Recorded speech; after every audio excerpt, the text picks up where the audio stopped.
በክርስቶስ የተወደዳችሁ የእግዚአብሔር ቤተሰቦች ሰላም ለእናንተ ይሁን። ለዚህ መልካም ቀን፣ አዲስ ቀን፣ ብሩህ ቀን እንኳን አደረሳችሁ። በእያንዳንዱ ቀናችን ውስጥ በእያንዳንዱ ትግላችን ውስጥ ጣልቃ እየገባ ነገ ሲርቀን በነገና በዛሬ መካከል ልይ የሆነ ስንፈራ የልባችንን ፍርሃት አጥፍቶ ፈገግታችን በርቶ አፋችን በሳቅ ሞልቶ ዝማሬን ሰጥቶ እዚህ ያደረሰን ጌታ ይባረክ። ቄሱ እንዳለ በእግዚአብሔር ጊዜና ፈቃድ የሁለተኛ ጢሞቴዎስን መልእክት ለሚቀጥሉት 4 እሁዶች አብረን እናያለን።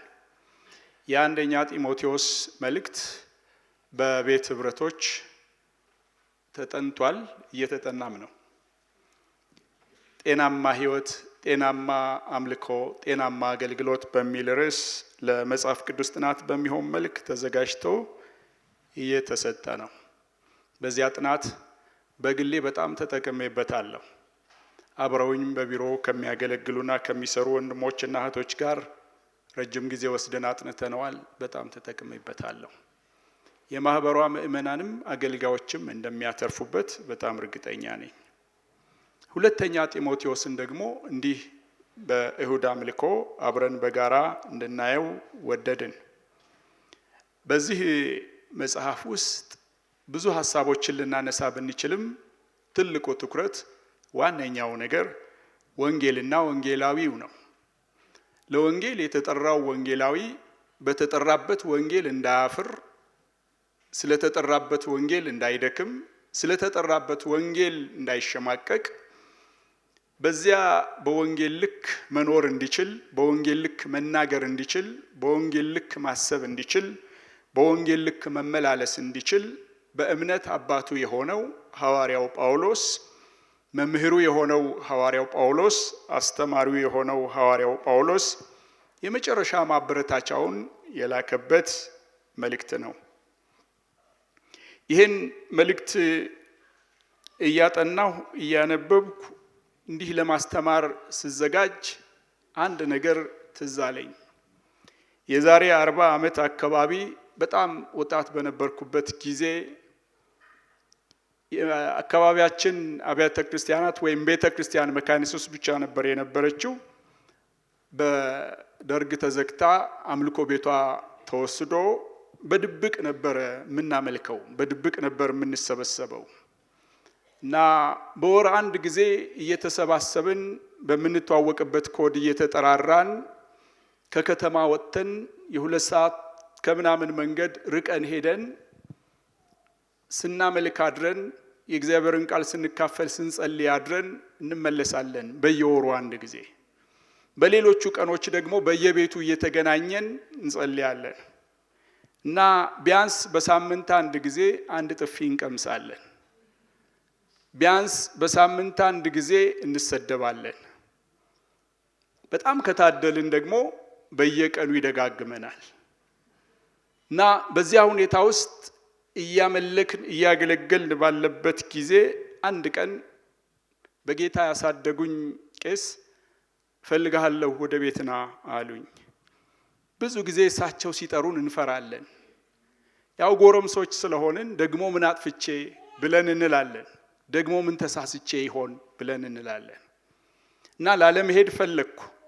በጣም ስለምፈልግህ እንዳትቀር ነግሬሃለሁ አሉ እና መታዘዝ ነበረብኝና እቤታቸው ሄድኩ። ያው ቤታቸው ነው የሚያስተምሩት፣ ትምህርት ሲያስተምሩ። ቁጭ በል አሉኝ። ቁጭ አልኩ። የሚመጣው ቅዳሜ የአዳር ፕሮግራም እንዳለ ታውቃለህ አይደል አሉኝ። አዎ አልኳቸው። እና የዛለት ሰባኪ መሆንን ታውቃለህ አሉኝ።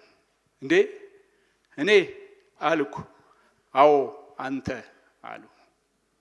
እንዴ ቄስ እኔ አልችልም፣ በፍጹም አላደርገውም አልኩ። ታደርገዋለህ፣ ወደድክም ጠላህም የእግዚአብሔርን ቃል ታስተምራለህ፣ እኔ አላስተምርም አሉ። እና ደነገጥኩ፣ እየተንቀጠቀጥኩ ገባሁ፣ ጸለይኩ። ምንድነው ማስተምረው? ምንድነው የምናገረው? እና ይሄ ህዝብ እንዴት ይሰማኛል? እና ይሄ ህዝብ እንዴት ይቀበለኛል? እኔ ልጅ ነኝ፣ ወጣት ነኝ። ከራሴ ጋር ብዙ ታገልኩ እና አንድ ቃል ወደ ልቤ መጣ። ኤፌሶ ምዕራፍ 2 ቁጥር 4 እስከ 5 እግዚአብሔር በምህረቱ ባለጠጋ ስለሆነ ኃጢአተኞች ገና ኃጢአተኞች በሆንን ጊዜ ከልጁ ከክርስቶስ ኢየሱስ ጋር የሰጠንን ህይወት አሰብኩ እና ደስ አለኝ። ሰበኩ። የዚያ ዕለት ሰበኩ። ከዚያ መድረክ ከዚያ ፑልፒት ይሄው 40 ዓመት አልወረድኩም። እየሰበኩ ቀጠልኩ። በጣም የሚገርመኝ ነገር ግን አንድ ነው። በእነዚህ 40 ዓመቶች በየትኛውም መድረክ ለመናገር በቆምኩ ጊዜ ያ ፍርሃት ይሰማኛል። ዛሬም እፈራለሁ። በጣም የሚገርመው ነገር ግን ጸጋው ከኔ አቅም በላይ ሆኖ፣ ጸጋው ከኔ ዕውቀት በላይ ሆኖ፣ ጸጋው ከኔ ማንነት በላይ ሆኖ፣ ጸጋው እኔ ሰውን ላስደስት የሰውን ግምት ልሞላ የሰውን መስፈሪያ ልሞላ ከምችልበት አልፎ ለብዙዎች የሚተርፍ ነገር ሲሰጥ አየው። ለብዙዎች ሲናገር ሰማው። የእግዚአብሔር የአምላክ ስም ብሩክ ይሁን። ይህ ለኔ ብቻ አይደለም፣ ለእናንተም እውነት ነው። በዘመኖቻችሁ ሁሉ የረዳችሁ፣ በጸጋው ያቆማችሁ፣ የሚጠቅም ነገር እንዲገኝባችሁ ያደረገ፣ ተናግራችሁ እንድትደመጡ፣ መክራችሁ እንድትሰሙ፣ ጸልያችሁ ለሌሎች መልካም እንዲሆን በሕይወታችሁ የሰራ እግዚአብሔር የተባረከ ይሁን። እና ይህን ጢሞቴዎስን አሰብኩት። በዚህ ትንሽ ወጣት፣ በዚህ ጎበዝ፣ ገና በዚህ ጀማሪ ታላቅ ነገር ሊያደርግ እግዚአብሔር ስለፈለገ እንደጠራው ሳስብ እግዚአብሔር በሕይወቴ የሰራውን፣ እግዚአብሔር በዘመኔ የሰራውን አስታውሼ ተገረምኩ። እግዚአብሔር የታመነ ነው። ዛሬም የታመነ ነው። ላንተ የታመነ ነው። ላንቺ የታመነ ነው። ለኔ የታመነ ነው። ለኛ የታመነ ነው። ለሁላችን የታመነ ነው። የታመነ ጌታ በእያንዳንዳችን ውስጥ የጀመረውን ስራ ይፈጽመዋል። ከልካይ የለውም፣ ተሟጋች የለውም፣ የሚያዘገየው የለም፣ የሚያስቆመው የለም። የጀመረውን ይፈጽመዋል። ስለዚህ እናንተ ጢሞቴዎሶች፣ እናንተ የእግዚአብሔር አገልጋዮች፣ እናንተ የእግዚአብሔር ሕዝቦች፣ ምናልባት የክርስትናን ሀሁ እየጀመራችሁ ያላችሁ፣ ምናልባት አገልግሎታችሁ አድክሟችሁ ዝላችሁ ፍርሃት ተጭኗችሁ የምሰጠው የለኝም ለማንም አልተርፍም እያላችሁ ያላችሁ፣ እግዚአብሔር በእነዚህ ቀናቶች አንድ ነገር በሕይወታችን ይሰራል ብዬ አምናለሁ። አንድ ነገር በአገልግሎታችን ውስጥ ይሰራል ብዬ አምናለሁ። አንድ ነገር በነገራችን ውስጥ ይሰራል ብዬ አምናለሁ። ስለዚህ የጢሞቴዎስን መልእክት በእርጋታ በጥሞና አብረን እንከታተላለን። እንጸልይ። እንግዲህ በጌታችን ምስክርነት ወይም በእስረኛው በእኔ አትፈር፣ ነገር ግን እንደ እግዚአብሔር ኃይል መጠን ስለ ወንጌል አብረኸኝ መከራን ተቀበል። ያዳነን በቅዱስ አጠራርም የጠራን እግዚአብሔር ነውና፣ ይህም እንደ ራሱ ሐሳብና ጸጋ መጠን ነው እንጂ እንደ ሥራችን መጠን አይደለም። ይህም ጸጋ ከዘላለም ዘመናት በፊት በክርስቶስ ኢየሱስ ተሰጠን። አሁን ግን በመድኃኒታችን በኢየሱስ ክርስቶስ መገለጥ ታይቷል። እርሱ ሞትን ሽሯልና እኔ ሰባኪና ሐዋርያ አሕዛብንም አስተማሪ እንደሆን በተሾምኩበት በወንጌል ሕይወትንና አለመጥፋትን ወደ ብርሃን አውጥቷል። እናመሰግንሃለን። እግዚአብሔር አምላካችን በልጅህ በክርስቶስ ኢየሱስ የማይጠፋ ሕይወት የማይሞት ሕይወት ስለሰጠህን እናመሰግንሃለን።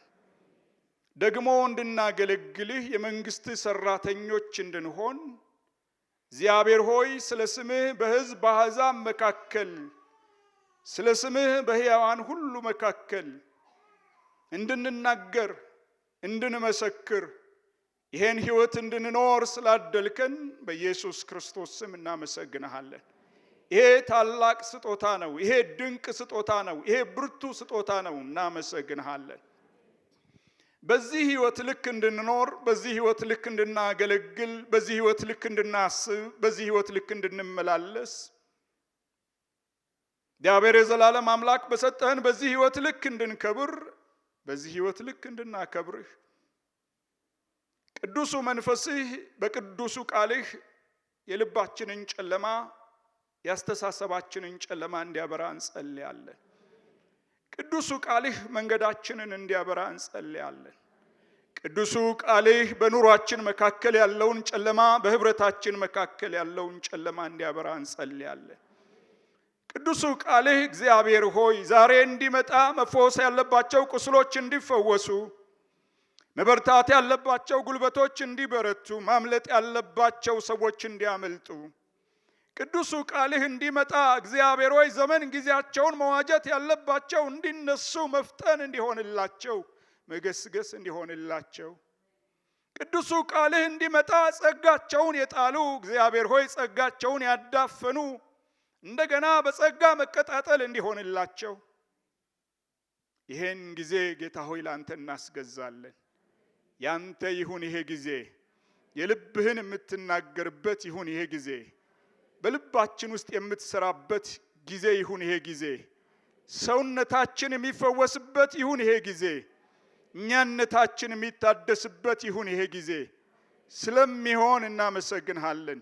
ክብሩ ላንተ ይሁን። እንባርክሃለን በክርስቶስ ኢየሱስ ስም። አሁን በጸሎት ያነበብኩት ከሁለተኛ ጢሞቴዎስ ጥቂት ቁጥሮችን ነው።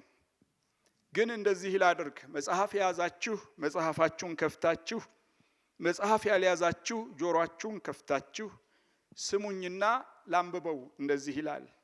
በክርስቶስ ኢየሱስ እንደሚሆን የሕይወት ተስፋ በእግዚአብሔር ፈቃድ የኢየሱስ ክርስቶስ ሐዋርያ የሆነ ጳውሎስ ለተወደደው ልጄ ጢሞቴዎስ ከእግዚአብሔር አብ ከጌታችን ከክርስቶስ ኢየሱስ ጸጋና ምሕረት ሰላምም ይሁን።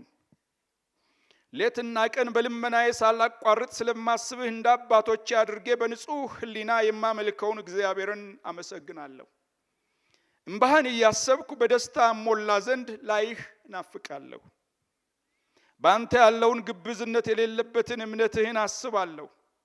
ይህም እምነት ቀድሞ በአያትህ በሎይድ በእናትህም በኤውንቄ ነበረባቸው፣ በአንተም ደግሞ እንዳለ ተረድቻለሁ።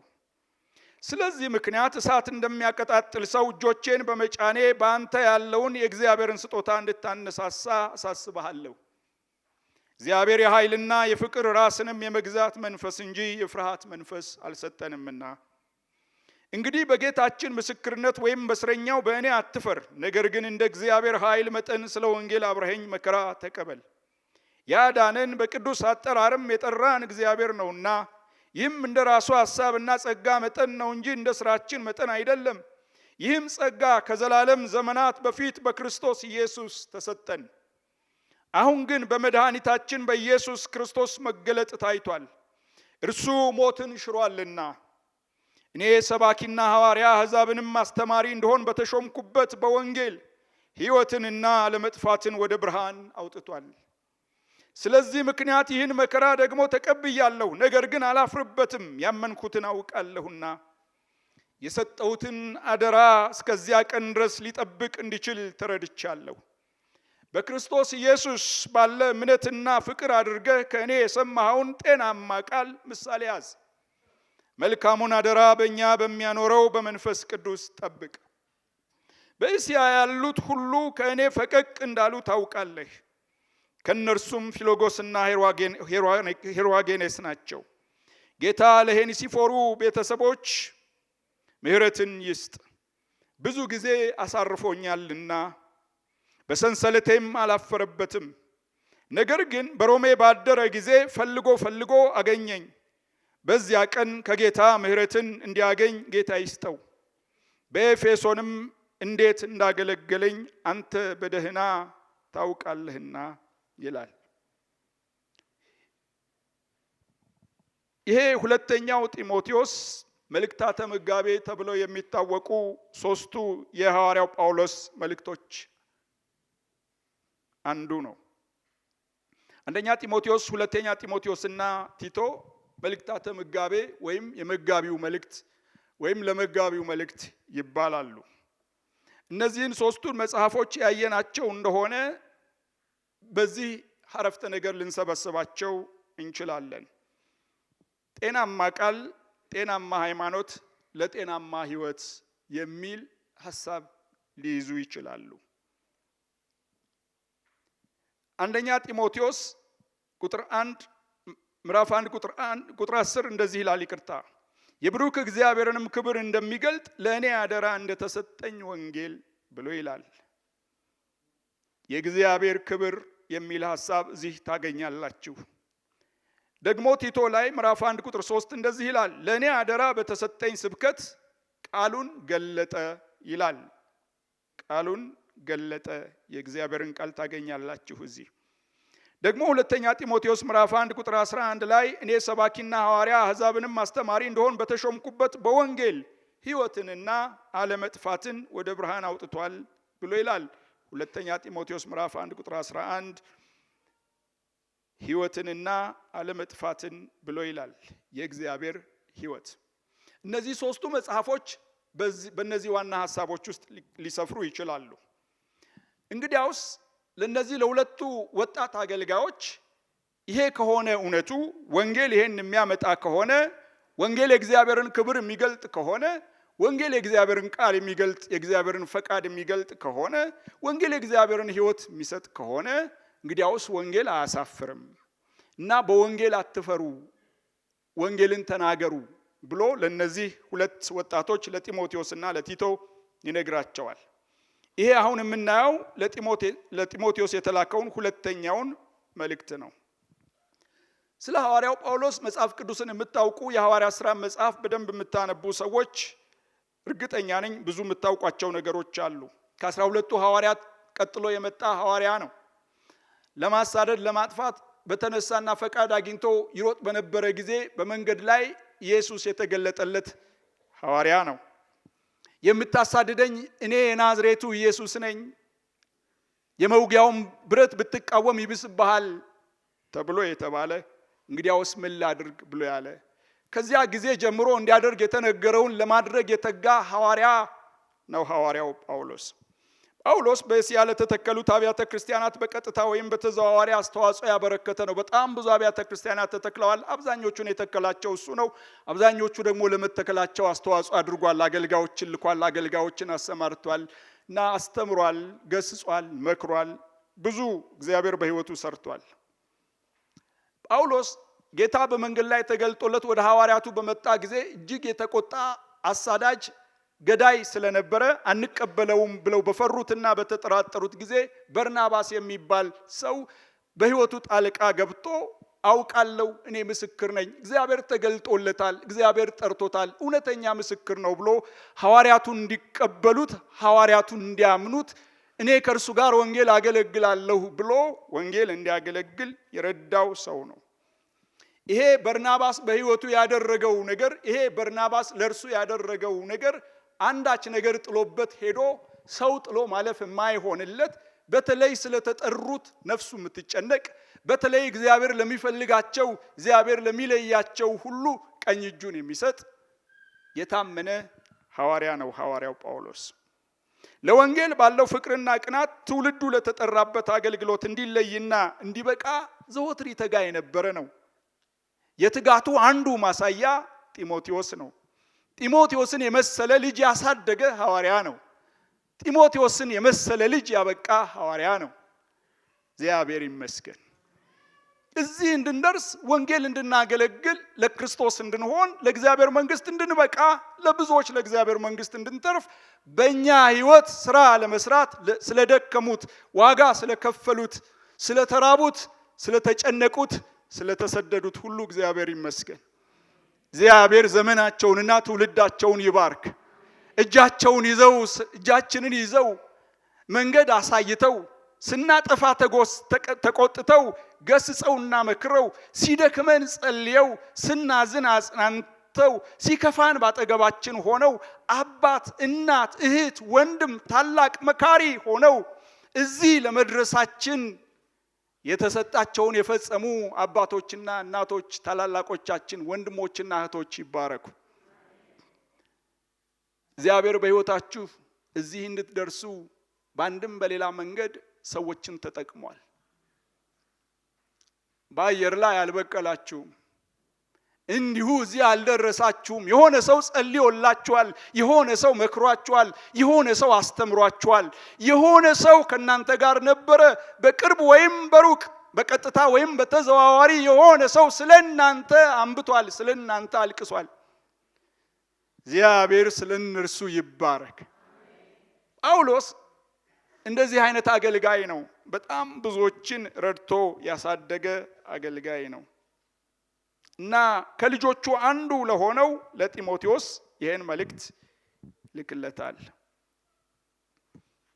እንዳልኳችሁ ጳውሎስ ከእርሱ ስር ካደጉ አገልጋዮች፣ ከሚያውቃቸው አገልጋዮች፣ ከደከመባቸው አገልጋዮች ወይም ከለፋባቸው አገልጋዮች ወይም ደግሞ አብረውት እንዲሆኑ እድል ከሰጣቸው አገልጋዮች በሙሉ ለጢሞቴዎስ የተለየ ልብ አለው። ጢሞቴዎስም በተለየ መንገድ ያውቀዋል። እንደዚህ ይላል በሁለተኛ ቆሮንቶስ ምዕራፍ 7 ስለ እርሱ ሲመሰክር፣ ነገር ግን ሐዘንተኞችን የሚያጽናና አምላክ በቲቶ መምጣት አጽናናን። በመምጣቱም ብቻ አይደለም፣ ነገር ግን ናፍቆታችሁና ለቅዱሳኖች ለልቅሷችሁን ስለ እኔም ቅናታችሁን ሲናገረን በእናንተ ላይ በተጽናናበት መጽናናት ደግሞ ነው። ስለዚህ ከፊት ይልቅ ደስ አለን ይላል። ስለ ቲቶ ነው ይቅርታ በዚህ ክፍል የሚናገረው። ስለ ጢሞቴዎስ ግን እንደዚህ ይላል ምዕራፍ 4 ላይ፣ ስለዚህ የምወደውንና የታመነውን በጌታ ልጄ የሆነውን ጢሞቴዎስን ልኬላችኋለሁ። እኔም በየስፍራው በአብያተ ክርስቲያናት ሁሉ እንደማስተምር በክርስቶስ ኢየሱስ የሚሆነውን መንገዴን ያሳስባችኋል ብሎ ይላል። ደግሞ ፊልጵስዩስ ላይ ጢሞቴዎስን ልልክላችሁ በጌታ በኢየሱስ ተስፋ አደርጋለሁ። እንደርሱ ያለ ስለ ኑሯችሁ በቅንነት የሚጨነቅ ማንም የለኝምና ሁሉ የራሳቸውን ይፈልጋሉና የክርስቶስ ኢየሱስን አይደለም። ነገር ግን ልጅ ለአባቱ እንደሚያገለግል ከኔ ጋር ሆኖ ለወንጌል እንዳገለገለ መፈተኑን ታውቃላችሁ ብሎ ይላል። እንዲሁ በአንደኛ ቆሮንቶስ ምዕራፍ 16 ጢሞቴዎስም የመጣ እንደሆነ በእናንተ ዘንድ ያለ ፍርሃት እንዲኖር ተጠንቀቁ፣ እንደኔ ደግሞ የጌታን ሥራ ይሰራልና እንግዲህ ማንም አይናቀው። ነገር ግን ከወንድሞቹ ጋር እጠብቀዋለሁና ወደ እኔ ይመጣ ዘንድ በሰላም በጉዞው እርዱት ብሎ ይላል። ብዙ ክፍሎችን ልንጠቅስ እንችላለን። አንደኛ ተሰሎንቄ፣ ሁለተኛ ተሰሎንቄ ምዕራፍ 2ንም ልታነቡት ትችላላችሁ። በእነዚህ በመልእክቶቹ ውስጥ በጣም በተደጋጋሚ የሚያነሳው ይሄ ጢሞቴዎስ ማን ነው? ለምንድን ነው ጳውሎስ ለዚህ ለጢሞቴዎስ የተለየ ልብ የነበረው? በጣም ዝርዝር ሐሳብ እንኳን ማንሳት ባንችል የተወሰኑ ነገሮችን ማየት አለብን። የሁለተኛ ጢሞቴዎስ መልእክት ሐዋርያው ጳውሎስ ለሁለተኛ ጊዜ እስር ቤት በገባበት ጊዜ የጻፈው መልእክት ነው። በዚሁ በሁለተኛ ጢሞቴዎስ ምዕራፍ 4 ስንደርስ የምንመለከተውን ሐሳብ ታያላችሁ። ጳውሎስ የመጨረሻ ፍርድ እየተጠባበቀ ያለበት ጊዜ ነው። በወንጌል ምክንያት ታስሯል እና የመጨረሻውን ፍርድ ለመስማት እየተጠባበቀ ነው ያለው። ምናልባት በመጋዝ ይሰነጠቃል፣ ምናልባት በዘይት ይጠበሳል፣ ምናልባት ለአውሬ ይሰጣል፣ ምናልባት ተዘቅዝቆ ይገደላል፣ ይሰቀላል፣ ምናልባት ቆዳውን ይገፉታል፣ አንዳች ነገር ያደርጉበታል። ግን በወንጌል ምክንያት ታስሯልና አንድ ፍርድ እንደሚጠብቀው ያውቃል። በመስዋዕት እንደሚሆን የኔ ሕይወት የሚሰዋበት ጊዜ ደርሷል ብሎ ይላል። ሞቱን እየተጠባበቀ እያለ፣ ፍርዱን እየተጠባበቀ እያለ በጣም ያሳስበው የነበረው ነገር፣ በጣም ያስጨንቀው የነበረው ነገር የጢሞቴዎስ ነገር ነው። ያ ልጅ ሩጫውን ይጨርስ ይሆን? ያ ልጅ አገልግሎቱን ይፈጽም ይሆን? ያ ልጅ አሁን ባለበት ቦታና ሁኔታ ውስጥ ፈርቶ ይሆን? ተሸማቆ ይሆን? እያፈረ ይሆን? ሰው ይኖረው ይሆን? ብቻውን ይሆን? የሚያስበው ስለ ጢሞቴዎስ ነው። ስለዚህ ሐዋርያው ጳውሎስ የራሱን ሩጫ ስለጨረሰ፣ የጢሞቴዎስ ሩጫ እንዳይቋረጥ፣ የራሱን ሩጫ ስለፈጸመ፣ አገልግሎቱን ስላጠቃለለ፣ የጢሞቴዎስ አገልግሎት እንዳይሰናከል፣ ጢሞቴዎስ አገልግሎቱን መቀጠል ስላለበት፣ መጨረስ ስላለበት እዚያው እስር ቤት መካከል ሆኖ፣ እዚያው ፍርድ የሚጠባበቅበት ቦታ ሆኖ አንዳንዶቹ ሲናገሩ ምናልባት ጳውሎስ የመጨረሻ እንደሆነ ያወቀው ወደ ሁለተኛው ደረጃ እስር ቤት ስለገባ ነው ብለው ይላሉ። ሁለተኛው እስር ቤት ደረጃ ውስጥ የገባ እስረኛ ተመልሶ አይወጣም። በዚያው ነው የሚሄደው። የመጨረሻውን ፍርድ የሚጠባበቅበት ቦታ ነው። ምናልባት እዛ ቦታ ውስጥ ሆኖ ስለ ጢሞቴዎስ ሲያስብ ዝም ልለው አይገባም፣ ላበረታው ይገባኛል፣ ደግሞ ከቻለ ሊመጣ ይገባል፣ የመጨረሻ ማየት ላየው ይገባኛል፣ ልሰናበተው ይገባኛል ብሎ ያሰበ ይመስላል። እንዲህ አይነት አባቶችን ያብዛልን። እንዲህ አይነት መሪዎችን ያብዛልን።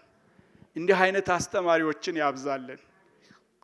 እነሱ ሩጫቸውን ከጨረሱ በኋላ የሌላው ሰው ሩጫ እንዳይቋረጥ የሚጨነቁ፣ እነርሱ አገልግሎታቸውን ከፈጸሙ በኋላ የሌላው ሰው አገልግሎት እንዳይሰናከል ግድ የሚላቸው፣ እነርሱ ከሰበኩ በኋላ ሌሎች መስበክ እንዳይሳናቸው፣ መስበክ እንዳይቸገሩ በሌሎች አገልግሎት ውስጥ የሚችሉትን ለማድረግ የሚጥሩ አባቶች እግዚአብሔር ያብዛልን። እግዚአብሔር ይመስገን። የተወደደው ጳውሎስ እና ጢሞቴዎስ አገልግሎቱን እንዲቀጥል ስለፈለገ ሊያበረታታው ይፈልጋል። አንዳች የአቋም ለውጥ እንዳያደርግ በዙሪያው ያሉት ሰዎች የአቋም ለውጥ እያደረጉ ስለሆነ፣ አንዳንዶች እየተመለሱ ስለሆነ፣ አንዳንዶች የጳውሎስ መታሰር ይሄ መንገድ አያዋጣም እንዲሉ እያደረጋቸው ስለሆነ፣ ጳውሎስ ዝም ብሎ ነው እያከረረ ነው ማለዘብ ሲችል፣ መመሳሰል ሲችል፣ ዝም ብሎ ግትር ያለ መንገድ እየሄደ ነው እና መመሳሰል ሲችል ብለው እያሉ እየቀየጡት ነው አካሄዳቸው። ጢሞቴዎስ መቀየጥ ስለሌለበት፣ መደባለቅ ስለሌለበት፣ መቀላቀል ስለሌለበት በአቋሙ ጸንቶ እንዲቀጥል፣ ጸንቶ እንዲሄድ ማበረታታት አለበት። ይሄን ለማድረግ እያበረታው ነው እና ይሄንን መልእክት ለዚያ ይጽፍለታል። በ67 68 ዓመተ ምህረት አካባቢ እንደጻፈው ይገመታል። የዛሬውን ምዕራፍ 1ን ጠቅልለን እንየውና እናበቃለን። በዛሬው በዚህ በሁለተኛ ጢሞቴዎስ ምዕራፍ 1 አንዳንድ ሐሳቦችን ለማየት እንሞክር። ስንጀምር ሁለተኛ ጢሞቴዎስ ምዕራፍ 1 ቁጥር 1 እስከ 2 እንዳነበብኩት በክርስቶስ ኢየሱስ እንደሚሆን የሕይወት ተስፋ በእግዚአብሔር ፈቃድ የኢየሱስ ክርስቶስ ሐዋርያ የሆነ ጳውሎስ ለተወደደው ልጄ ለጢሞቴዎስ ብሎ ይላል። በእግዚአብሔር ፈቃድ ሐዋርያ እንደሆነ ይነግረዋል። በእግዚአብሔር ፈቃድ ለስብከት እንደተጠራ እግረ መንገዱን ያስታውሰዋል። ፈልጌ አይደለም ተፈልጌ ነው። ፈልገህ አይደለም ተፈልገህ ነው። መርጬ አይደለም ተመርጬ ነው። ይሄን መንገድ አልወደድኩትም፣ መታሰሬን አልፈቅደውም፣ አልፈልገውም፣ ግን እግዚአብሔር ፈቅዶ ነው እና እግዚአብሔር በእኔ ሕይወት ይሄን ከፈቀደ ደግሞ ይሄን ከወደደ ደግሞ በእግዚአብሔር ፈቃድ ሐዋርያ ነኝ፣ ሐዋርያ ሆኜ ጨርሳለሁ። አንተም በእግዚአብሔር ፈቃድ የዚህ ወንጌል ሰባኪ ተደርገሃልና ሰባኪ ሆነህ ጨርስ፣ አስተማሪ ሆነህ ጨርስ። እግዚአብሔር በሕይወትህ ፈቃዱ ሲፈጸም፣ ፈቃዱ ሲከናወን ይይ ብሎ ይለዋል። የእግዚአብሔር ፈቃድ ያገኛችሁ፣ በፈቃዳችን ሳይሆን በፈቃዱ ያኑረን፣ ለፈቃዳችን አይተወን። የእግዚአብሔር ፈቃድ ምቹ፣ የእግዚአብሔር ፈቃድ ደልዳላ፣ የእግዚአብሔር ፈቃድ ሁልጊዜ የክብር፣ የእግዚአብሔር ፈቃድ ሁልጊዜ የተድላ ግን አይደለም። አንዳንዴ እንደዚህ ሐዋርያ የመከራም ነው፣ የመታሰርም ነው፣ የመጠላትም ነው፣ የመገፋትም ነው። እንኳን ደስ ያላችሁ። በእግዚአብሔር ፈቃድ መከራ የምትቀበሉ እንኳን ደስ ያላችሁ። ስለ ወንጌል የምትናቁ እንኳን ደስ ያላችሁ። ስለ ወንጌል ጎረቤቶቻችሁ የሚጸየፏችሁ እንኳን ደስ ያላችሁ። ስለ ወንጌል ዘመዶቻችሁ የሚንቋችሁ እንኳን ደስ ያላችሁ። ስለ ወንጌል ጓደኞቻችሁ ፊታቸውን ያዞሩባችሁ እንኳን ደስ ያላችሁ። የእግዚአብሔር ፈቃድ በወንጌል ለእርሱ እንድንኖር ነው። ሃሌሉያ። እና ሐዋርያው ጳውሎስ እኔ በእግዚአብሔር ፈቃድ ሐዋርያ ሆኛለሁ፣ አንተም በእግዚአብሔር ፈቃድ የወንጌሉ ሰባኪ ሆነሃል እና በዚህ በእግዚአብሔር ፈቃድ ውስጥ ተገናኝተናል ብሎ ይለዋል። በጣም የሚገርመኝን ነገር ልንገራችሁ። ሐዋርያው ጳውሎስ ጢሞቴዎስን ያገኘው ልስጥራ በሚባል ከተማ ውስጥ ነው። አንዳንዶች 3 ነው ብለው ይላሉ። 4 የወንጌል ጉዞዎችን አድርጓል። እና የመጀመሪያውን የወንጌል ጉዞ ሲያደርግ እዚህ ልስጥራ የሚባል ቦታ ሲደርስ ሐዋርያው ጳውሎስና በርናባስ አብረው ነበሩና ከተወለደ ጀምሮ ለረጅም ዓመታት እግሩ የሰለለ ሽባ ሰው አገኙ። እና ለረጅም ዘመን እንደዚህ እንደነበረ አውቆ ጳውሎስ ልትድን ትወዳለህን አለው። ተነስና ተመላለስ ብሎ አለው። እና ተነስቶ ተመላለሰ። ያ ሰውዬ በልስጥራ እንደዚህ ሆኖ አያውቅም። በልስጥራ እንደዚህ ተደርጎ አያውቅም። ለመጀመሪያ ጊዜ ነው። እና የልስጥራ ሰዎች እንደዚህ አይነት ሃይማኖትም ሰምተው አያውቁም። እና ሽባው ተነስቶ ሲመላለስ በጣም ገረማቸውና የከተማው ሕዝብ ሁሉ ወጥተው ግርግር ፈጠሩ። እና አማልክት ሰው መስለው በመካከላችን ወርደዋል አሉ። አንዱን ዲያ ጳውሎስን ደግሞ በርናባስን ሄርሜ ያሉና መስዋዕት ሊሰውላቸው ይዘው መጡ። እነዚህ አማልክት ናቸው ብለው አሉ። በጭንቅ አስጣሏቸው ይለናል ሉቃስ ታሪኩን ሲተርክልን። በጭንቅ አስጣሏቸው ምዕራፍ 14 ላይ። እና ጠዋት እንደሱ ነበረ ተሸከሟቸው። ጠዋት እንደሱ ነበረ የዘንባባ ዝንጣፊ ያደረጉላቸው። ጠዋት እንደዚህ ነበረ መስዋዕት ይዘውላቸው መጡ። ጠዋት እንደዚህ ነበረ አማልክት ናቸው አሏቸው። ጠዋት እንደዚህ ነበረ። በእነርሱ ምክንያት ከተማይቱ ተናወጠች። ዋው እንዴት ደስ ይላል! አንድ ፊልም አይቻለው፣ የጳውሎስን ፊልም። በርናባስና ጳውሎስ በዚያ ግርግር መካከል ተሸክመዋቸው እንትን ሲሉ እባካችሁ ተው ያለ ሲጮህ ጳውሎስ በርናባስ ተው እስቲ ትንሽ እንዝናና ብሎ ይለዋል። እና ደስ ይላል በወንጌል ክብር ማግኘት፣ ደስ ይላል በወንጌል መደነቅ፣ ደስ ይላል በወንጌል የሚሸከም ማግኘት፣ በወንጌል እንደ አምላክ የሚመለከት ማግኘት። እንዳንተ ያለ የለም ከሰማይ በታች ብሎ የሚል ማግኘት ደስ ይላል። በጣም የሚገርም ነው። ፀሐይዋ ሳታዘቀዝቅ በፊት ግን እንደዚህ ሆነ። ቀኑ ሳይመሽ በፊት ግን እንደዚህ ሆነ። ከሌላ ከተማ የመጡ ሰዎች እነዚህን የልስጥራ ሰዎች አስተባበሩና እነዚህ ወንበዴዎች ናቸው፣ አማልክትን ያረክሳሉ፣ ይሳደባሉ፣ እንዴት ትሸከሟቸዋላችሁ? ቀጥቅጧቸው አሏቸው።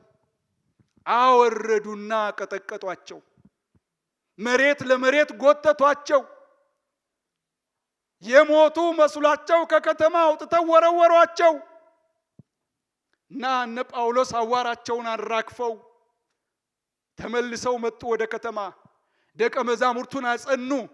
ወደ እግዚአብሔር መንግሥት በብዙ መከራ ልንገባ ይገባናል፣ አይዟችሁ ብለው አሉ። እግዚአብሔር ይመስገን። የሚገርም ነው። ያን ያየበት ከተማ፣ እንደዚያ የሆነበት ከተማ ሁለተኛ ጊዜ ተመልሶ ሲመጣ ጳውሎስ ጢሞቴዎስንና የጢሞቴዎስን ቤተሰቦች አገኘ። አንዳንዶች እንደሚሉት እኔም እንደሱ ነው ምስማማው፣ የጢሞቴዎስ ቤተሰቦች በወንጌል ያመኑት በዚያ በመጀመሪያው የመደብደብ ታሪክ ውስጥ ነው። በዚያ በመጀመሪያው የክብርና የውርደት ታሪክ ውስጥ ነው። ጠዋት አከበሯቸው፣ ማታ ወገሯቸው። ጠዋት አመለኳቸው፣ ማታ አረከሷቸው። እና ያንን ባዩበት ምድር እነ ጢሞቴዎስ በቀሉ። እግዚአብሔር ይመስገን። እንደ ጢሞቴዎስ ያለ ልጅ በቅሎ ሲያገኝ ጳውሎስ ሲያየው ልጁ ያምራል፣ ሲያየው የእውነቱን ነው፣ ሲያየው ተነክቷል፣ ሲያየው ተለውጧል። ይሄማ አይተውም አለ። አንተንማ ትቼ አልሄድም፣ ይዤ ይሄዳለሁ ብሎ አለ። ግን ችግሩ አባቱ ግሪካዊ ነው፣ እናቱ አይሁዳዊት ነች። እና ከእርሱ ጋር ቢገኝ ጳውሎስ ከአሕዛብ ጋር የአይሁድን ስርዓት ያፈርሳል ብለው ይሉታል። ስለዚህ ይገርዝሃለሁ አለው። ያዘና ገረዘው። ይዞት መዞር ጀመረ። እግዚአብሔር ይመስገን። አይዟችሁ፣ እንባችሁ በወደቀበት ቦታ ሰው ይበቅላል። በቆሰላችሁበት ቦታ ሰው ይበቅላል። ስለ ወንጌል በተጣላችሁበት ቦታ ሰው ይበቅላል። እንደ ጢሞቴዎስ ያለ ጀግና ይበቅላል። ሃሌሉያ! በተሰደዳችሁበት ቦታ፣ ስማችሁ በጠፋበት ቦታ፣ በተገፋችሁበት ቦታ፣ ወንጌል በተናገራችሁበት ቦታ አይዟችሁ፣ ሰው ይበቅላል። እግዚአብሔር ይመስገን። አንድ ቀን ሰሞኑን አሶሳ ነበርኩ ከ2 ሳምንት በፊት እና ከሰልጣኞቹ መካከል አንድ ቄስ መጣና ቄስ ፈልጋለሁ አለ። ምን ነው አልኩት። ታቀኛለህ አለ። አላቀህም አልኩት። አታቀኝም? አዎ አላቀህም አልኩት። አንድ ቀን አዲስ አበባ መጥቼ እናንተ ቸርች ገብቼ እሁድ ሳመልክ አንተ ትሰብክ ነበር እና አንተ የእግዚአብሔርን ቃል ስትናገር ተነካው። ይሄው አለው አገለግላለሁ። ከዚያ በኋላ ነው አገልጋይ የሆንኩት አለ። እግዚአብሔር ይመስገን። እኔ በጣም ሞቀኝ። እግዚአብሔር ምስክሬ ነው። በጣም ደስ አለኝ።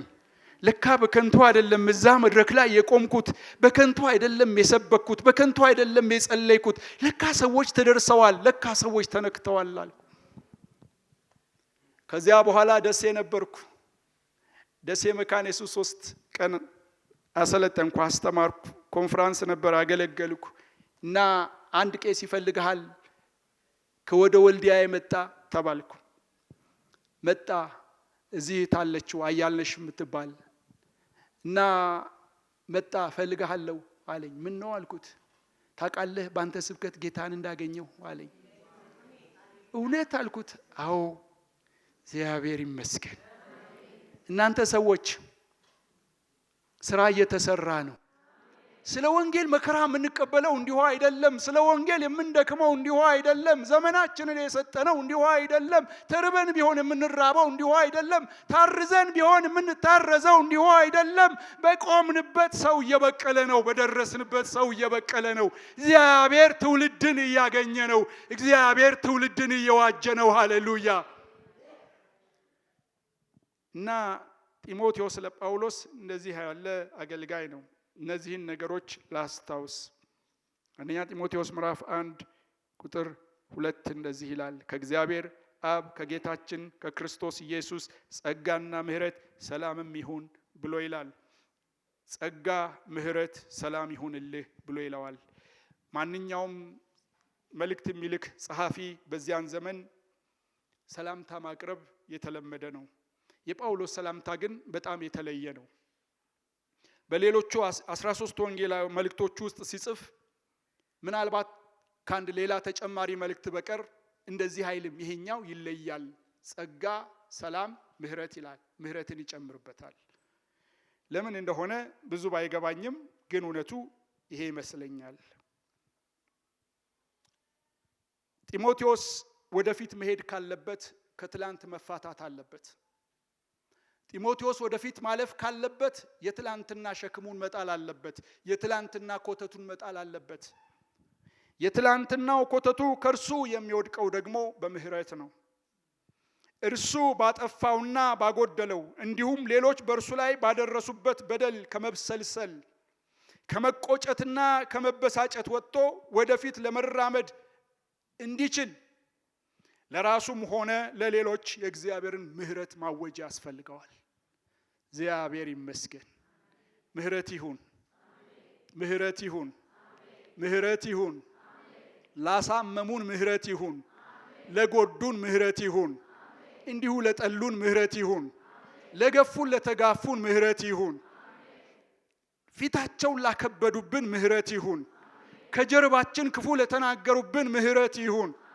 እናንተ ሰዎች ጎዱኝ፣ ከበዱኝ፣ አሳዘኑኝ ለምትሏቸው ሰዎች ሁሉ ምህረት ይሁን እና ጢሞቴዎስ ወደፊት መሄድ ካለበት ከትላንት መፈታት ካለበት ምህረት ያስፈልገዋል። እግዚአብሔር ነገ በሕይወታችሁ የሚሰራውን ትልቅ ነገር ማየት ከፈለጋችሁ ምህረት ያስፈልጋል። ምህረት ለሰው ሁሉ እግዚአብሔር በልጁ በክርስቶስ ኢየሱስ እንዳወጀው እንደዚያው ምህረት ይሁን። ምናልባት እኔና እናንተ ረጅም ዘመን አብረን ኖረናል፣ አብረን አገልግለናል፣ አብረን ተመላልሰናል። በዚህ ያላችሁ አብዛኞቻችሁ በስንፍናም ይሁን ባለማወቅ በድያችሁ ቢሆን ምህረት አድርጉልኝ። አሳዝኛችሁ ቢሆን አጉድዬባችሁ ቢሆን ሰው ስለሆንኩ ምህረት አድርጉልኝ። ለአገልጋዮቻችሁ ምህረት አድርጉ፣ ለመሪዎቻችሁ ምህረት አድርጉ፣ ለሽማግሌዎቻችሁ ምህረት አድርጉ፣ ለቄሶቻችሁ ምህረት አድርጉ፣ አብረዋችሁ ላሉ ባጠገባችሁ ላሉ ምህረት አድርጉ። ሰዎች ነንና አንዱ ሌላውን ይበድለዋል፣ አንዱ ሌላውን ያሳዝነዋል፣ አንዱ በሌላው ላይ ያጎድላል። ምህረት በዚህ ቤት ይንገስ፣ ምህረት ይሁን እና ወደፊት ለመሄድ ጢሞቴዎስ የጀመረውን ለመጨረስ ጢሞቴዎስ እግዚአብሔር በእርሱ ሕይወት ያሰበውን ትልቅ ነገር ለማየት ጢሞቴዎስ ከትላንት መፈታት አለበት። ከትላንት ሊፈታው የሚችለው ምህረት ነው። ምህረት ይሁንልህ። ሁለተኛው ዛሬን ለመኖር ሰላም ያስፈልገዋል።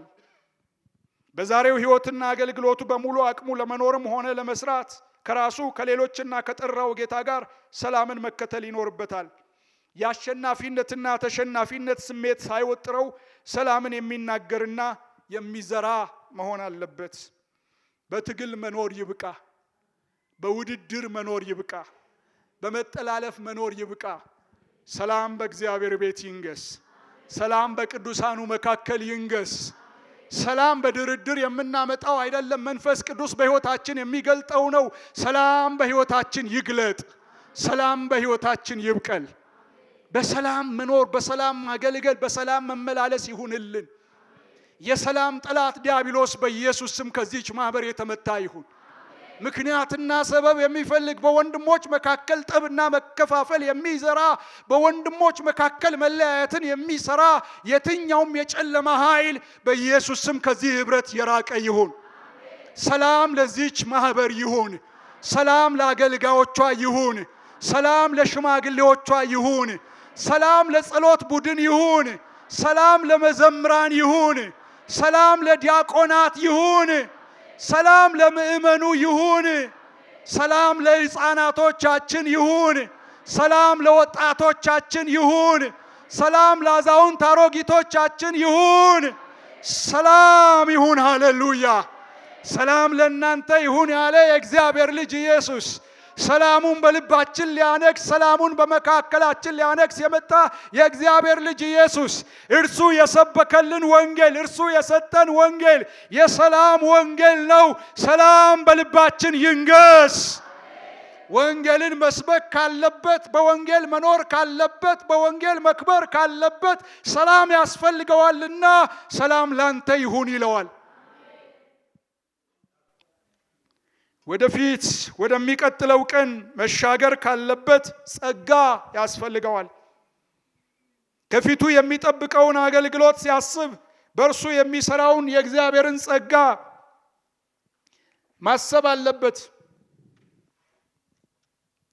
ጉድለቱን የሚሞላ በሰሚዎቹም ዘንድ ሞገስ የሚሆነውና የብቃት ማረጋገጫው የእግዚአብሔር ጸጋ እንደሆነ እርግጠኛ መሆን አለበት።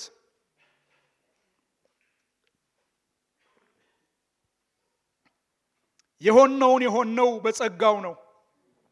ልንሆን የሚጠበቅብንን የምንሆነው በጸጋው ነው።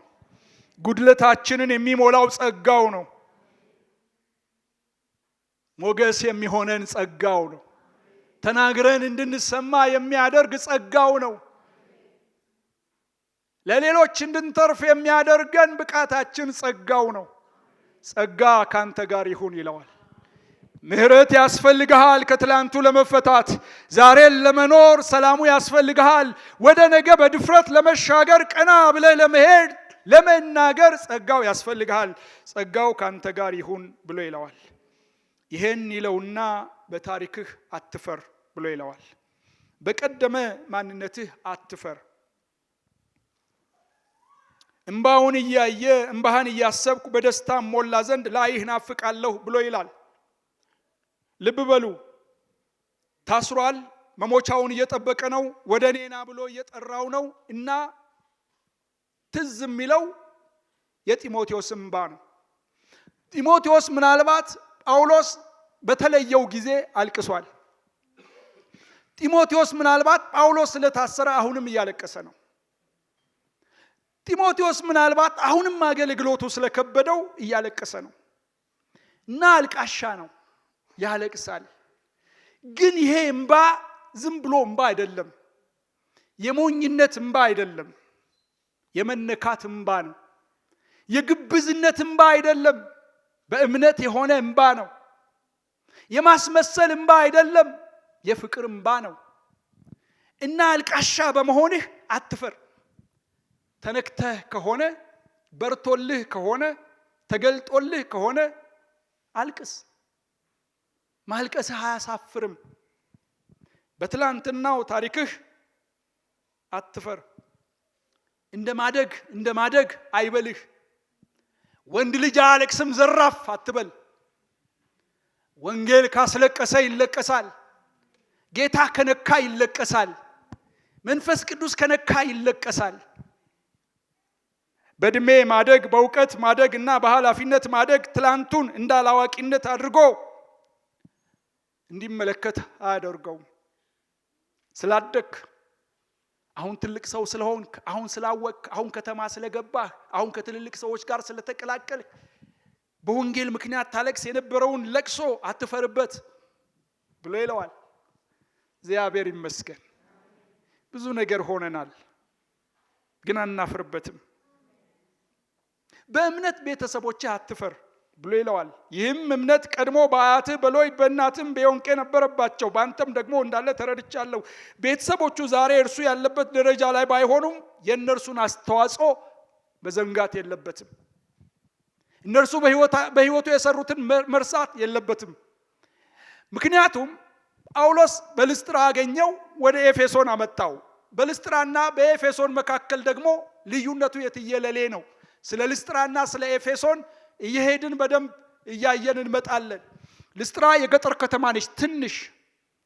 ኤፌሶን ደግሞ በጊዜው ከነበሩ ከእስያ ከተሞች ዋናዋ ነች።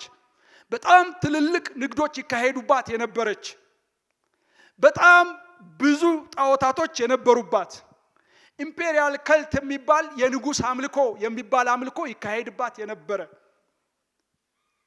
አርጤምስ የምትባል የዲያና ቤተ መቅደስ የነበረባት እና በጣም ዘመናዊ ከተማ ነች።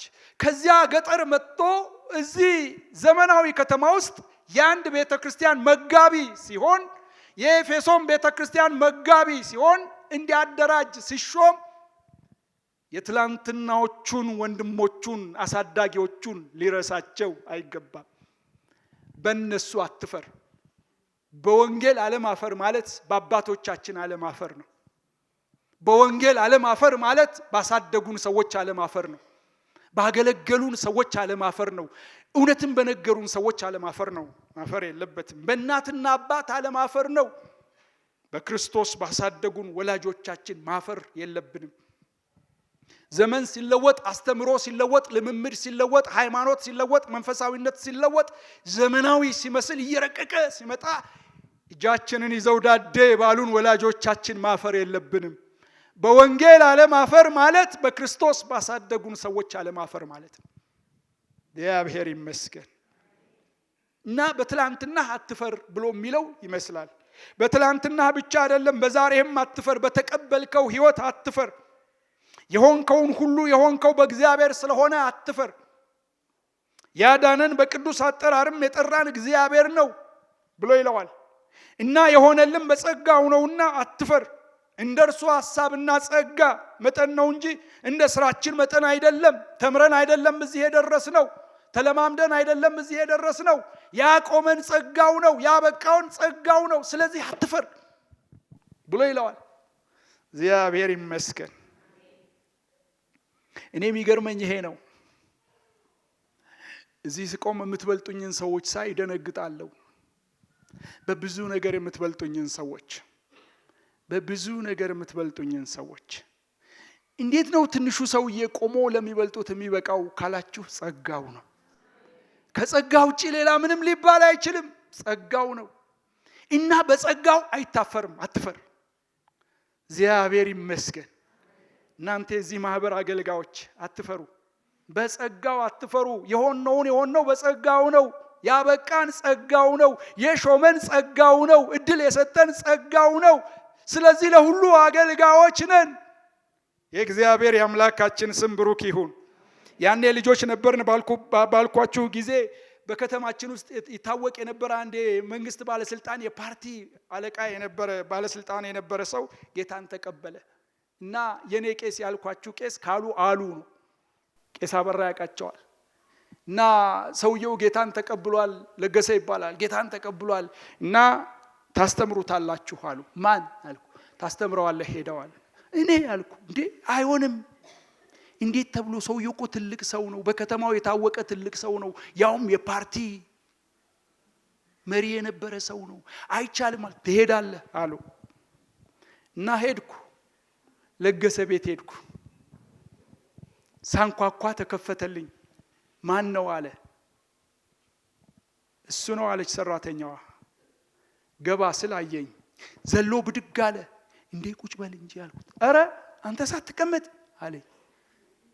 እንዴ ቁጭ በል አልኩት። እንዴ መምህሬ ሳይቀመጥም አልቀመጥም ቁጭ በል አለኝ።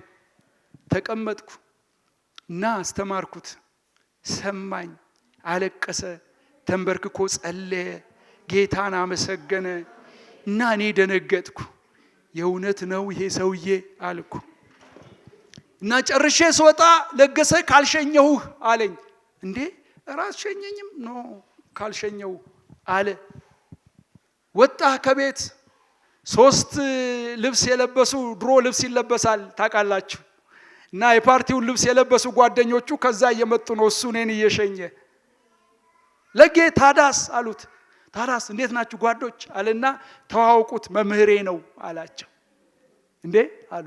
አዎ የእምነት መምህሬ ነው አለ። እየሳቁ እያሾፉ ትተውት ሄዱ። ለገሰ ቁጭ ብሎ ሰማ።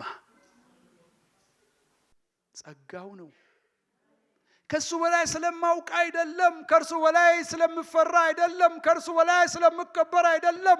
ለርሱ እንድበቃ ያደረገኝ ጸጋው ነው። ጸጋው ያበቃናል። ሃሌሉያ! ጸጋው ያቆመናል። ሃሌሉያ! በወንጌል አለማፈር ማለት በእግዚአብሔር ጸጋ አለማፈር ማለት ነው። በወንጌል አለማፈር ማለት ሙሉ ባደረገን ጸጋው አለማፈር ማለት ነው።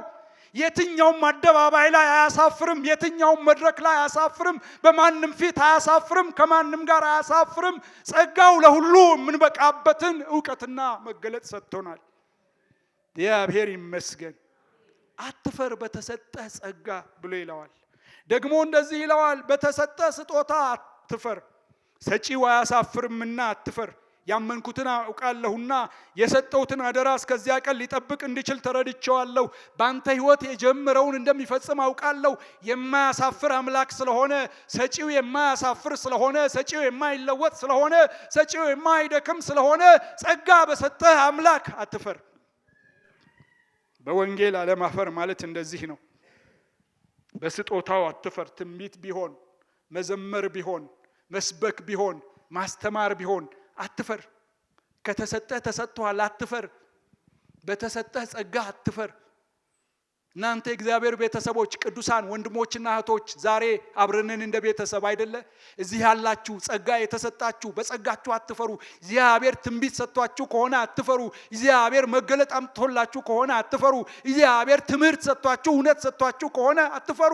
ጸጋው ተሰጥቷችሁ ከሆነ በጸጋው ቁሙ። አቤት በጸጋው አይታፈርም። ኑ ወደፊት፣ ከልካይ የለም። የቄሶቹን በር አንኳኩ፣ ከልካይ የለም። አቤት ከልካይ የለም። ዝግ አይደለም፣ ዝግ ሊሆን አይችልም። በጸጋ አትፈሩ፣ በተሰጣችሁ ስጦታ አትፈሩ። ይሄ የተሰጣችሁ ስጦታ የማይጠፋ ስለሆነ አትፈሩ። እጆቼን በመጫኔ እሳት እንደሚያቀጣጥል ሰው በአንተ ዘንድ ያለውን ጸጋ እንድታነሳሳ አሳስብሃለሁ ብሎ ይለዋል። ምናልባት የጢሞቴዎስ ስጦታ ተዳፍኖ ሊሆን ይችላል፣ አመድ ከድኖት ሊሆን ይችላል፣ የሌለ መስሎ ሊሆን ይችላል። ግን አለ፣ አይጠፋም። በልጅነታችሁ የተሰጣችሁ ጸጋ፣ ያ ድሮ ታገለግሉበት የነበረ ጸጋ፣ ያ ትታወቁበት ለሌሎች ትተርፉበት የነበረ ጸጋ፣ እናንተ ውስጥ ያለ ጸጋ ተዳፍኖ እንደሆነ ዘንድሮ በኢየሱስ ስም ይቀጣጠል። ለህብረቱ ለማህበሩ እስኪተርፍ ድረስ ይቀጣጠል። ለልጆቻችሁ፣ ለቤተሰቦቻችሁ፣ ለጎረቤቶቻችሁ እስኪተርፍ ድረስ ይቀጣጠል። ጸጋው ይቀጣጠል። መከራ ያከሰመው ጸጋ፣ ኑሮ ያከሰመው ጸጋ፣ መገፋት ያከሰመው ጸጋ፣ ዘመን ያከሰመው ጸጋ፣ ሁኔታ ያከሰመው ጸጋ በኢየሱስ ስም ይቀጣጠል።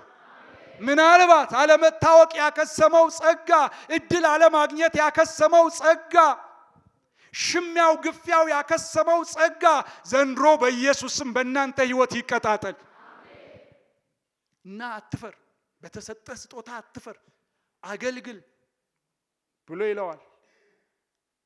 ስለምትቀበለው መከራ አትፈር። ስለዚህ በቀጣዩ ጊዜ ብዙ ስለምንነጋገር ብዙ አላወራም። በወንጌል እውነት አትፈር። እንደዚህ ይላል ቁጥር 11 ላይ እርሱ ሞትን ሽሯልና እኔ ሰባኪና ሐዋርያ አሕዛብም አስተማሪ እንደሆን በተሾምኩበት በወንጌል ሕይወትንና አለመጥፋትን ወደ ብርሃን አውጥቷል ይላል። ወንጌል የሳይንስ ግኝት አይደለም። ወንጌል ስነ ጥበብ ወይም ኪነ ጥበብ አይደለም። ወንጌል የነገስታት የፖለቲካ ርዕዮተ ዓለም አይደለም። ወንጌል ልዩ ክህሎትና ችሎታ አይደለም። ወንጌል ማህበረሰባዊ የኢኮኖሚ ትንታኔና ቀመር አይደለም። ወንጌል ትርፉ ኩሩ ሮማዊነት ወይም አይሁድነት አይደለም። ወንጌል ትርፉ ኩሩ ኢትዮጵያዊነት ወይም አሜሪካዊነት አይደለም። ወንጌል ለሰው ልጆች ጥያቄ የእግዚአብሔር ምላሽ ነው። ወንጌል ለሰው ልጆች ዘላለማዊ ችግር የእግዚአብሔር ዘላለማዊ መፍትሄ ነው። ወንጌል እግዚአብሔር በልጁ በክርስቶስ ኢየሱስ ለሰው ሁሉ ያዘጋጀው የመድኃኒት ብስራት ነው። ስለዚህ በወንጌል አትፈር። በኤፌሶን ትልልቅ ሰዎች ቢኖሩም አትፈር። በኤፌሶን በዚያ በዘመናዊ ከተማ ውስጥ ከገጠር መጥቶ ወንጌል ይዞ መቆም የሚያስፈራ ቢሆንም አትፈር። ምክንያቱም ወንጌል እግዚአብሔር ሕይወትን የገለጠበት እግዚአብሔር ሕይወትን የገለጠበት ክብሩን የገለጠበት ታላቅ መልእክት ነው። በወንጌል አትፈር። በሳይንስ ሊታፈር ይችላል። በሀብት ባለጠግነት ሊታፈር ይችላል። በእድሜ ሊታፈር ይችላል። በሰው ሊታፈር ይችላል። በወንጌል ግን አይታፈርም። ሃሌሉያ! ወንጌል ክብራችን ነው። ወንጌል ደስታችን ነው። ወንጌል ሰላማችን ነው። ወንጌል ከፍታችን ነው። ወንጌል ነፃነታችን ነው። ወንጌል ባለጠግነታችን ነው። ወንጌል ልጅነታችን ነው። ወንጌል ክብራችን ነው። ሃሌሉያ! በወንጌል አይታፈርም። በወንጌል አትፈር ይለዋል። ሃሌሉያ! አትፈር፣ አያሳፍርም። ወጣት ብትሆን አትፈር። ሕፃን ብትሆን አትፈር። ድሃ ብትሆን አትፈር። ደካማ ብትሆን አትፈር። ታማሚ ብትሆን አትፈር። ባይኖርህ አትፈር። ባታውቅ አትፈር። ወንጌል አያሳፍርም። ሃሌሉያ! በከተማው ቀና ብለን የምንመላለሰው በወንጌል ነው። በየአደባባዩ ቀና ብለን የምንመላለሰው በወንጌል ነው። በሰው ሁሉ መካከል ቀና ብለን የምንመላለሰው በወንጌል ነው። ወንጌል ክብራችን ነው። ወንጌል ውበታችን ነው። ወንጌል ከፍታችን ነው። በወንጌል አይታፈርም። ሃሌሉያ! የእግዚአብሔር ሕዝብ በወንጌል አትፈር። ቅዱሳን በወንጌል አትፈሩ። ባለጠግነታችን ወንጌል ነው። ሃሌሉያ! ዘመን እየተቀየረ ሲሄድ እየረቀቀ ሲሄድ ሰዎች ከፍታቸውን ለመጨመር ሰዎች ኩራታቸውን ለመጨመር የተለያየ ነገር እያደረጉ ሲመጡ ለኛ ለአንዴና ለዘላለም የተገለጠ ክብር በወንጌል ዘመን የማያልፍበት ክብር በወንጌል የማያረጅ ክብር በወንጌል ሃሌሉያ! ጳውሎስ እንደዚህ ይላል፣ ታስሬአለሁ፣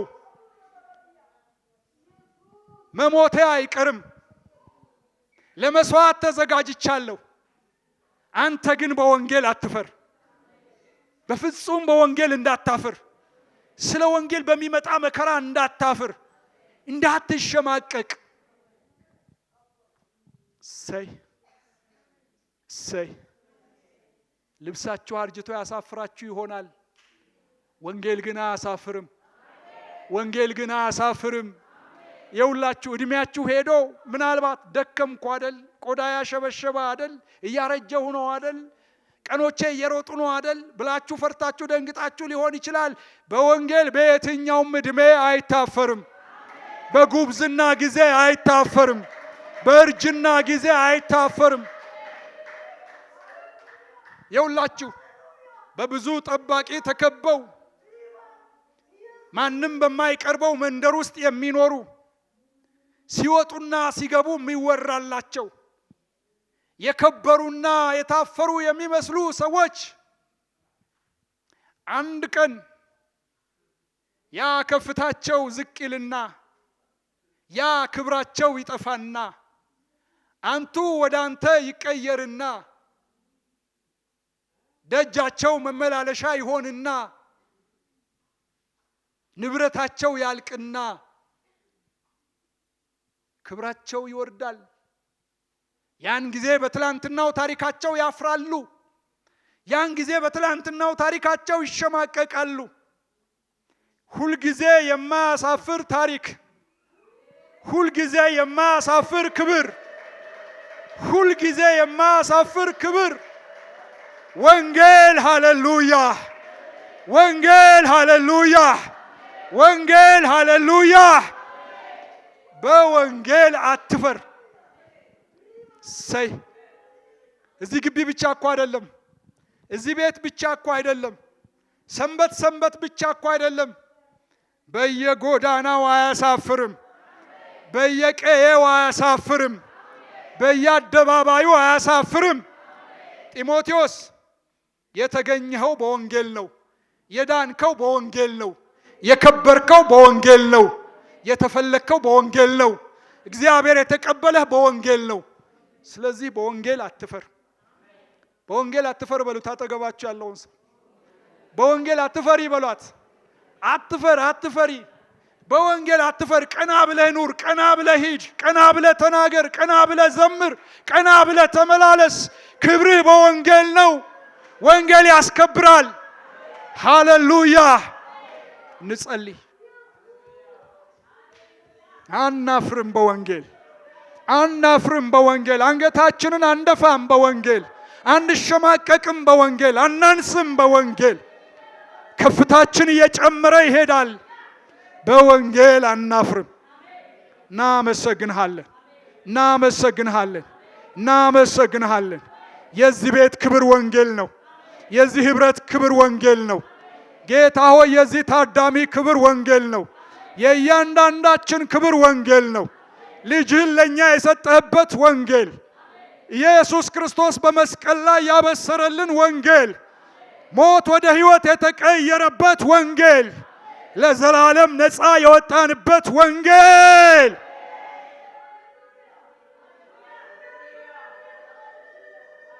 በወንጌል ክብር ልክ እንድንኖር በጸጋህ እርዳን። በወንጌል ክብር ልክ እንድንመላለስ በጸጋህ አግዘን። ክብር ላንተ ይሁን በክርስቶስ ኢየሱስ ስም።